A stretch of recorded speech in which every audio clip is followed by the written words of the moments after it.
السلام علیکم ورحمۃ اللہ وبرکاتہ۔ الحمدللہ کفا وسلام علی عبادہ الذین اصطفیٰ، اما بعد۔ محترم ناظرین کرام، آج کی تراویح میں 9ویں پارے کا خلاصہ سمری آپ کے سامنے ہے۔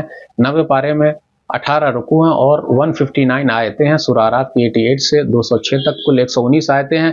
اس کے بعد سورہ انفال کی آیت نمبر 1 سے 40 تک 40 آیتیں ہیں۔ 9ویں پارے کے شروع میں شعیب علیہ السلام کے قوم کا ذکر ہے، ایمان اور تقوی کا ذکر ہے، کیسے اللہ تعالیٰ کی طرف سے برکتیں اترتی ہے۔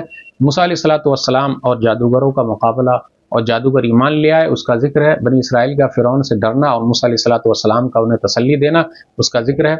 لیکن انجام جو ہے والعاقبۃ للمتقین، نیک لوگوں کے ساتھ ہی ہے۔ پھر اسی طریقے سے بنی اسرائیل کا قصہ بیان کیا گیا، اللہ تعالیٰ نے ان لوگوں کو زمین کا وارث بنا دیا۔ موسیٰ علیہ السلام کو کوہ طور پر جانے کا قصہ ہے، اللہ کے دیدار کا ذکر ہے کہ موسیٰ علیہ السلام نے کہا اللہ میں دیکھنا چاہتا ہوں، لیکن اللہ نے کہا کہ اس پہاڑ کی طرف دیکھو، لیکن جب تجلی فرمائی تو وہ بے ہوش ہو گئے۔ پھر اسی طرح بنی اسرائیل کے بچڑے کی پوجا کرنے کا ذکر ہے، یہودیوں پر اللہ کے انعامات منع و سلوہ کا ذکر ہے، سنیچر کے دن مچھلی کے شکار کرنے والوں کا قصہ ہے، کس طرح وہ لوگ بندر بنا دیے گئے۔ اللہ کے عہد الست، کیا میں تمہارا رب نہیں ہوں، اس کا ذکر ہے۔ انسان جانوروں سے بھی گیا گزرا ہے، اللہ کے اچھے اچھے ناموں کا ذکر ہے۔ نبی صلی اللہ علیہ وسلم نفع نقصان کے مالک نہیں ہے۔ سورہ کے اخیر میں نبی صلی اللہ علیہ وسلم کو نصیحت کی گئی ہے، جاہلوں سے اعراض کریں، معافی اور درگزر کا معاملہ کریں۔